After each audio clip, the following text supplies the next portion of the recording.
Oh. Okay, hey guys. So, as you know, I've been training touchdown raise a lot recently, and you're probably wondering why the last like 2 or so days I've had so much progress with my touchdown raise, and it's because I study a lot of different types of touchdown raise. I study a lot of pros, I study a lot of bad touchdown raises, and I thought I'd share to you in a 3-part series what I look at when I do like I study a touchdown raise. So we're going to split this into 3 parts. Today's episode is going to be highlighting common issues with touchdown raise. The second part, I'm going to look at what makes a good touchdown raise, so the things that really get a strong touchdown raise, like Alexander Anderson's touchdown raise. And finally, I'm going to be analysing pros touchdown raise and things that I think that they do which is different, or different ways they approach their training for touchdown raise, and other things like that. So let's get into it. So we're going to be looking at 4 people's touchdown raise today. We're going to be looking at a guy called Dean Serwin, Io Flips, or known as Harry, Relatively, who is from South Africa, and one other guy who I don't actually know or talk to, but I looked at his touchdown raise and I thought I probably should put this in the video just because I feel like it links with Harry's touchdown raise. I'll explain. So we're going to start off with Dean's touchdown raise.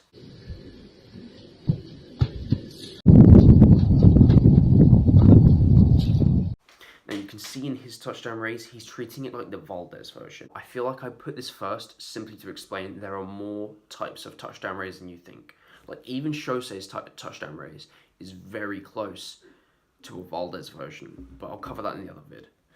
So treating it more like a Valdez, it's easier to learn, especially if you do have a Valdez down, but it limits your power, and it's also really bad for your hand and wrist because you've got that height, and on top of that you're whipping down all your body weight onto your hand, which makes it harder to push off.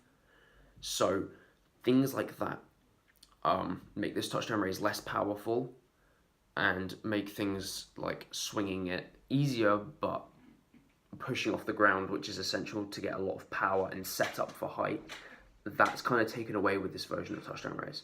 So when I first started wanting to learn touchdown raise a while ago, I contacted Kojo and sent the one that I was trying to do it the Valdez version, because I thought that by doing that I'd get the air awareness to go for the regular TDR. Now he really heavily discouraged it because Kyle Skelly and Velu both use this touchdown raise, and he pointed out multiple things to me. I'll show you the message on the screen. Things like you can't actually front swing your touchdown raise if you do it the Valdez way. It's practically impossible. You can't do it. So things like this combo that JJ Patel's doing, you wouldn't be able to do if you did that style of touchdown raise. Also said that it's very painful to learn. As I said earlier, it's more painful because you're putting a lot of body weight onto your arm, and that final push off that a lot of people use for the regular type of touchdown raise, you don't really get that with this version. So there's a lot of pros and cons to it. The fact that it's easier to learn is probably why a lot of people go for it, but the fact that it's not as powerful is probably a reason why I don't suggest learning this way. So how to change this from the Valdez version to the proper version, or at least a better version of it. So focus on going forwards, learning it from like a carry through setup, so where you go from like a hook kick straight into it, a bit like how most people learn Gumby, or learning it as like a skip step. What that does is that forces you to go forwards with your momentum, and makes it harder, and if you do the carry through version, it makes it impossible to do the Valdez version. So the second thing to focus on to fix this type of touchdown raise is focus on your foot positioning. So you want your foot preferably facing the direction that you're traveling in. So if you want to go forward and over yourself, you preferably want your foot facing forward. It's okay if it turns a little, like mine occasionally turns to that. You want to preferably avoid that sideways. You definitely want to avoid this, because that's how you go backwards and do your Valdez version. Your foot wants to preferably be somewhere between this or this. That maximizes the amount of power you're going to get, and also makes sure that you go over the correct way. If your foot is facing like this or this, that's a good sign. Finally, train Raiz. especially carry through Raiz if you actually have the ability to, because again, this will get you good habits for your touchdown raise and should allow you to understand the motion of going into touchdown raise more correctly, and therefore that will help you fix your touchdown raise from the Valdez version to the more true version, which is the aim here. That's Dean's touchdown raise. I hope that helped. We're now going to move on to Harry's touchdown raise. Now, I'm actually jealous of him because he got this literally in one day. It took me 2 months to even get a single swing, but he managed to swing this into a gainer, so clearly he's done something right. However, there are a few issues that I can point out, two mainly, and these are both issues that I had too. So one, you'll notice it's not very flipped. So you're landing under rotated, which at first you're going to be really confused as to like how you can land it under rotated. So what I mean is, you'll notice about this point here, your foot isn't really like facing straight to go into like a swing. This is really hard to explain, okay? So what's happened is you're about 90 degrees off. So your foot, let's say this is where you're swinging. So your foot wants to swing here, so this other leg can swing up. Your foot is actually 90 degrees off, which means this other foot has to swing and pivot you around first before you take off. Now this results in two things. So it either means you don't get a very strong swing, or your momentum will send you very oddly and make you travel a lot because you're having to make up for that extra 90 degrees rotation that you can fix simply by doing one thing, flipping it more. I'll go into this in a second. I'll just pinpoint your other issue first. So the other issue you have is jumping too high. This puts a lot of pressure on your arm, a bit like we were saying with the Valdez version, because it goes back really high. It puts a lot of pressure on your arm. Now this isn't the Valdez version, but it's the same issue with this type of TDR.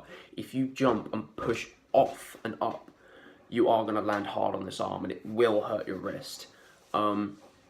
So that's another thing. And it also makes it hard for that last bit where you're pushing off the floor just before this swing leg comes through to get a nice high straight swing and set.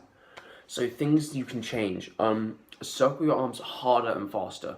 Your timing is incredibly good. Your right arm passes before the right leg touches down, which is important for getting this like correct. This is the last tip I had to fix before my touchdown raise actually worked and got really powerful. It'll increase your strength you get out of your TDR for sure, and also get your arm down sooner, which means you have more time to push off and get that good set. To flip it more, bring your left arm towards your ear. Currently, it's a bit more around, which is fine. We all learn that way. Things you shouldn't just start changing is when you swing, focus on just at one point, putting it next to your ear. You'll find it flips you a little bit and it's a bit weird at the start, but afterwards try and get into the habit of keeping it here. So when you look back, you're ready to touch the floor. So what happened here? So idiot Owen in the past forgot to mention spotting. So I'll do this real quick now. Spotting is really important if you even ever want to have a good TDR. When you do a good TDR, you'll be able to spot the same point throughout the entire move. You'll see in this little slow-mo clip, and I'll explain this in my tutorial I'm going to do on touchdown raise soon, in more detail. You'll see that where my eyes are when I do this touchdown raise, I'm putting on the screen for you now. When I go for the whole motion, you'll see my eyes are always at that point on the floor. And that is actually what flips you. And the way you make it flip you more is by having a focal point more in front of you. Whereas if you want it really off axis, although there's a higher chance it won't actually work, and also off axis has the chance of giving you like less chance of it being fully rotated, then go ahead and look at some other point on the floor that's further away from you to your left if you're twisting left, or to your right if you're a right-sided tricker. But yeah, I just thought I should mention this because I'm an idiot and forgot it. Anyway, back to past Owen. Enjoy. Another thing with the jumping issue, jump less, and instead of pushing up, try and push your foot forward. So another thing with angling the foot this way, angling the foot like this, instead of like side on, is that you can push forward into the direction you're traveling, which is what gets you power for touchdown raise. That's why it's such a good setup, especially if you get your left arm touching the second that this plant foot leaves the ground, which is why you'll see like people like Alexander Anderson with a super strong touchdown raise, because literally the second that this foot leaves, his hand's already on the floor. And that is the one thing you need to do. If you drive your arms hard and fast, bring it up to your ear, and push forward rather than up, that's basically how your touchdown raise is going to turn from this to this, as you can see with mine. And the final thing to flip it more, whip your head back when you're reaching for the ground. So you're going to go like that, like really suddenly, like really just crank it up and gas it up, and that will ensure that your under rotation stops as you'll stop landing like this, and because you flipped it more, you'll start slowly getting it more to the point where your foot is in the perfect position to have a really good swing. And it will also, by fixing this under rotation, it gives you a really good swing axis to work with, and that's how to fix your touchdown raise. Okay, so the second last one, Raiz. Sorry if I'm pronouncing it incorrectly. So his touchdown raise is already incredibly strong. It's really controlled and well flipped. So this is a touchdown raise you should look at. His arch is amazing and it's already really good. However, I've got one tip, and it's not really about so much your touchdown raise. It's more about how you're taking off into your gainer. So this is really picky. It's not really needed. Your touchdown raise is already incredibly good. It's just one thing I'm thinking about if you ever wanted to go for triple corks. Fully straighten out your left leg when you're taking off into your gainer, because you're traveling just a tiny bit backwards. When you set for a triple cork, you don't want that type of lean. You want to go straight up without leaning back, because the twisting is what's going to do the flipping. If you overflip a triple cork, it's going to mess up your landing. You're going to land on your back, you're going to do rolls, and things will happen, and you'll probably be frustrated as to why you're not landing it, and it's just from overflipping. So to correct that, really just push off and extend your left leg when you're taking off the whole way, and that will set you upwards rather than just that little bit to the side. But like I said, this is an incredibly picky point, and honestly, I think your touchdown raise is good enough. You don't really need to change anything. Keep up with what you're doing. So one more thing, more hearts touchdown raise. This is just a random guy I found on Instagram, and I told you I got this because it links well with the jump high issue that I talked about. You see, he's jumping too high. Now, if he just removes that jumping high and instead pushes forward by having his foot angled like that and pushing forward, his touchdown raise would be incredibly strong, and he would get an amazing swing out of this. But it's just from jumping that high. He can't push off on the ground. All his weight's going into his arms, so it's pushing this in, making it harder to push back. And this is why I'm saying jumping too high will kill your touchdown raise. So if you can avoid it, make sure you're pushing forwards and kicking this left leg back instead of jumping too high, and like your leg will have not much contribution to the power of your touchdown raise at all, because you're using it to get height, not to get fast rotation and flip, which is what's important for a strong setup. Anyway, I hope these tips helped. I probably could have done this a bit better, but this is like the first time I'm trying to explain everything. There are probably a few things I missed. Just tell me in the comments down below. And if you're having issues with touchdown raise, just send me a clip and DM me at ZaysTricking, and I'll try and help you best I can. Next episode, we're going to be looking at what makes a good touchdown raise. What are these things that pros do, or people who are insanely good at touchdown raise, like Alexander Anderson, Shosei. What are the things that they do that really drive that power in their touchdown raise, and what makes them just seem to rip power from nothing. So yeah, hope you guys enjoyed watching. Hit that subscribe button, and we'll see you in the next video. Peace.